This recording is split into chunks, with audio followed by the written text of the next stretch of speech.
আপনার রিলস ভিডিওতে যদি কপিরাইট ক্লেম আসে তাহলে আপনি কিভাবে বুঝবেন? আপনারা অনেকেই রয়েছেন যারা রিলসে শর্ট ভিডিও আপলোড করতেছেন, মানে ফেসবুকে শর্ট ভিডিও আপলোড করতেছেন টাকা ইনকাম করার জন্য। আপনি জানেন কি আপনার রিলস ভিডিওতে কিন্তু কপিরাইট ক্লেম আসতে পারে। যদি আপনার রিলস ভিডিওতে কপিরাইট ক্লেম আসে এক্ষেত্রে কিন্তু আপনার ওই ভিডিও থেকে আপনি 1 টাকা ইনকাম করতে পারবেন না। তো আজকের এই ভিডিওটা কিন্তু খুবই গুরুত্বপূর্ণ একটি ভিডিও হতে চলেছে। যারা রিলস নিয়ে কাজ করতেছেন, মানে রিলস থেকে যারা ইনকাম করতেছেন তাদের জন্য কিন্তু আজকের এই ভিডিওটা খুবই গুরুত্বপূর্ণ একটি ভিডিও হতে চলেছে। কারণ আপনার সব ভিডিওতে কিন্তু কপিরাইট ক্লেম আসতে পারে।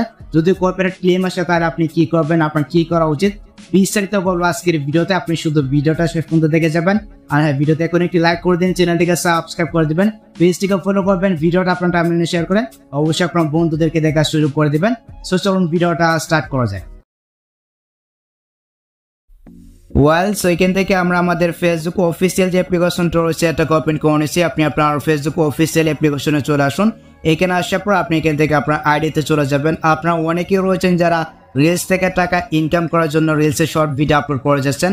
আপনাদের কিন্তু বিষয়টা অবশ্যই জানা দরকার, মানে আপনার রিলস ভিডিওতে যদি কপিরাইট ক্লেম আসে তাহলে আপনি কপিরাইটটা কিভাবে রিমুভ করবেন। আপনি যদি কপিরাইটটা রিমুভ না করেন এক্ষেত্রে কিন্তু আপনার ইনকামটা অন্য কেউ পেয়ে যাবে। তাই আজকের এই ভিডিওটা কিন্তু খুবই গুরুত্বপূর্ণ আপনার জন্য, আপনি যদি রিলস থেকে টাকা ইনকাম করতে চান। ওকে, তো আমি এখান থেকে আমার যে তীরের যে মেনু রয়েছে এখানে একটা ক্লিক করে দিচ্ছি। এখানে একটা ক্লিক করে দেওয়ার পর আমি এখান থেকে আমার আইডিতে চলে যাচ্ছি। সো আইডিতে আসার পর দেখতে পাচ্ছেন এখানে কিন্তু মোর নামে একটি অপশন রয়েছে বা এখানে রিলস নামে একটি অপশন রয়েছে। আপনার এখানে মোর নামে একটি অপশন থাকতে পারে, কোনো ব্যাপার না, আপনি রিলসে চলে যাবে। আমি এখান থেকে রিলস অপশনে একটা ক্লিক করে দিচ্ছি। এখানে একটা ক্লিক করে দেওয়ার পর মানে আমি যে কয়টা রিলস ভিডিও আপলোড করছি আমার আইডিতে এখানে কিন্তু শো করবে, দেখতে পাচ্ছেন। এটা কিন্তু আপনার পেজও আসতে পারে। অবশ্যই আপনার রিলস ভিডিওগুলোকে আপনি চেক দিবেন, আপনার পেজের ভিডিওগুলো বা আপনার আইডির যে ভিডিওগুলো রয়েছে ওই ভিডিওগুলোকে আপনি একটু চেক দিবেন যে আপনার এখানে কোনো প্রকার কপিরাইট ক্লেম আসছে কিনা। যদি কপিরাইট ক্লেম আসে এক্ষেত্রে কিন্তু অন্য কেউ আপনার টাকাটা নিয়ে যাবে, আপনি কিন্তু 1 টাকা পাবেন না আপনার ভিডিওতে যত ভিউসই হোক না কেন। সো দেখতে পাচ্ছেন এখানে কিন্তু আমার একটা ভিডিওতে কপিরাইট ক্লেম আসছে। দেখতে পাচ্ছেন এখানে কিন্তু এটা কিন্তু মিউজিকের কারণে আসছে। দেখতে পাচ্ছেন এখানে কিন্তু আমাকে মিউজিকটা অফ করে দিছে। তো আমি যদি এখান থেকে এই ভিডিওটাকে প্লে করে দেওয়ার পর দেখতে পাচ্ছেন এখানে কিন্তু একটা নোটিফিকেশন আসছে যে মানে কপিরাইট ক্লেম আসছে। সো এখন কথা হচ্ছে এই যে কপিরাইট ক্লেমটা আসছে এটা আমি কিভাবে রিমুভ করবো বা এটা আসলেই কেন। তো আপনি যদি অন্যের একটা মিউজিক ইউজ করে থাকেন এক্ষেত্রে কিন্তু কপিরাইট ক্লেম আসতে পারে। তো আপনাদের কাজ হবে নর্মালি এখান থেকে যে 𝗙𝗂𝗟𝗍 রয়েছে এখানে একটা ক্লিক করে দেওয়া। অনেকে বলতে পারেন যে ভাই এই কপিরাইটের কারণে কি আমার আইডিতে বা আমার পেজে কোনো প্রকার পলিসি ইস্যু আসবে কিনা। এটার কারণে কিন্তু কোনো প্রকার পলিসি ইস্যু আসবে না। তো আপনাদের কাজ হবে এখান থেকে 𝗙𝗂𝗟𝗍 রয়েছে এখানে একটা ক্লিক করে দেওয়া। এখানে একটা ক্লিক করে দেওয়ার পর দেখতে পাচ্ছেন এখানে কিন্তু অনেকগুলো অপশন রয়েছে। আমরা এখানে রিপ্লেস অডিও নামে কিন্তু একটা অপশন পাচ্ছি। তো আমাদের কাজ হবে নর্মালি এখান থেকে রিপ্লেস অডিও অপশন একটা ক্লিক করে দেওয়া, মানে আমাদের ভিডিওতে যে মিউজিকটা ইউজ করা রয়েছে এটা আমরা চেঞ্জ করে দেবো। তো এটা আমরা চেঞ্জ করে দেখবো যে আসলেই মানে আমার ভিডিও থেকে কপিরাইট ক্লেমটা রিমুভ হয় কিনা। আমি এখান থেকে রিপ্লেস অডিও অপশন একটা ক্লিক করে দিচ্ছি। সেখানে একটা ক্লিক করে দেওয়ার পর আমরা এখান থেকে নর্মালি কন্টিনিউ অপশন একটা ক্লিক করে দিচ্ছি। এখানে একটা ক্লিক করে দেওয়ার পর দেখতে পাচ্ছেন এখানে কিন্তু ফেসবুকের যে মিউজিকগুলো রয়েছে মানে রিলসের যে সমস্ত মিউজিক রয়েছে ওই সমস্ত মিউজিক কিন্তু এখানে শো করতেছে। তো আমি এখান থেকে একটা মিউজিক অ্যাড করে দেখতেছি যে আমার মানে রিলস থেকে কপিরাইট ক্লেমটা যায় কিনা। ওকে, আমি এখান থেকে সার্চ করে আনতে পারি কপিরাইট ফ্রি যে সমস্ত মিউজিক রয়েছে। তো আপনারা চাইলে এইভাবে ইউজ করতে পারবেন। কপিরাইট ফ্রি মিউজিক লিখে আপনি সার্চ করবেন, দেন এখানে কিন্তু কপিরাইট ফ্রি যে সমস্ত মিউজিক রয়েছে ওই সমস্ত মিউজিক কিন্তু এখানে চলে আসবে, দেখতে পাচ্ছেন। তো আমি এখান থেকে চাইলে মিউজিকগুলো ইউজ করতে পারি।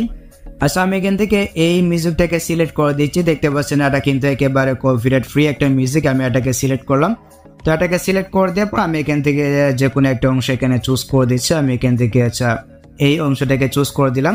দেন এখান থেকে উপরে দেখতে পাচ্ছেন এখানে কিন্তু আপডেট অডিও নামে একটি অপশন চলে আসছে। আপনাদের কাজ হবে এখান থেকে আপডেট অডিও অপশন একটা ক্লিক করে দেওয়া। সেখানে একটা ক্লিক করে দেওয়ার পর দেখতে পাচ্ছেন এখানে কিন্তু আমাদেরকে বলতেছে মানে আমাদের অডিও যে মিউজিকটা রয়েছে এটা কিন্তু আপডেট হয়ে যাবে।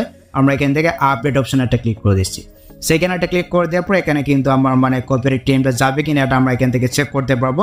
ওকে, তো আমি এখান থেকে ব্যাক করে পেছনে আসবো। সো ব্যাক করে পেছনে আসার পর এখান থেকে একটু রিফ্রেশ করে দেখতেছি যে আমাদের যে মানে কপিরাইট ক্লেমটা রয়েছে এটা যায় কিনা। আমি এখান থেকে একটু রিফ্রেশ করে নিচ্ছি। আচ্ছা, তো রিফ্রেশ করে দেওয়ার পর দেখতে পাচ্ছেন এখানে কিন্তু আমার যে কপিরাইট ক্লেমটা রয়েছে এটা কিন্তু যায়নি। আর এই যে ভিডিওটা দেখতে পাচ্ছেন এটা কিন্তু আমার নিজের ভিডিও না, অন্য কোথাও থেকে ডাউনলোড করা একটা ভিডিও। তো আপনাদের মানে এখানে কাজ হবে যদি মনে করেন এখানে মানে মিউজিকটা চেঞ্জ করার পরে যদি এখানে মানে আপনার কপিরাইট ক্লেমটা না যায় এক্ষেত্রে আপনাদের কাজ হবে এখান থেকে আপনার ভিডিওটাকে ডিলিট করে দেবো। ওকে, তো আমি এখান থেকে তীরের আইকনে একটা ক্লিক করে দিচ্ছি। দেন এখান থেকে ডিলিট অপশন একটা ক্লিক করে দিচ্ছি। তারপর এখান থেকে আবার ডিলিট অপশন এটা ক্লিক করে দিচ্ছি, তাহলে কিন্তু আমার এই ভিডিওটা আমার আইডি থেকে ডিলিট হয়ে যাবে।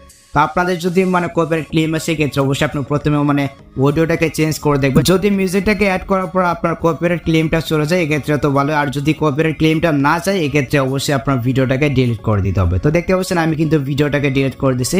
সো এই পদ্ধতিতে চাইলে কিন্তু আপনার আইডি রিলস ভিডিও থেকে কপিরাইট ক্লেম আপনি রিমুভ করতে পারবেন। তো এই ছিল মূলত আজকের ভিডিও গাইস। যদি ভিডিওটা আপনার কাছে একটু হেল্পফুল হয়ে থাকে অবশ্যই ভিডিওতে একটি লাইক দিয়ে চ্যানেলটিকে সাবস্ক্রাইব করে নেবেন, এন্ড ভিডিওটি কেমন হয়েছে সেটা অবশ্যই কমেন্টে জানাতে পারেন। সো দেখা হচ্ছে আপনার সাথে পরবর্তী নেক্সট কোনো ভিডিওতে। আল্লাহ হাফেজ।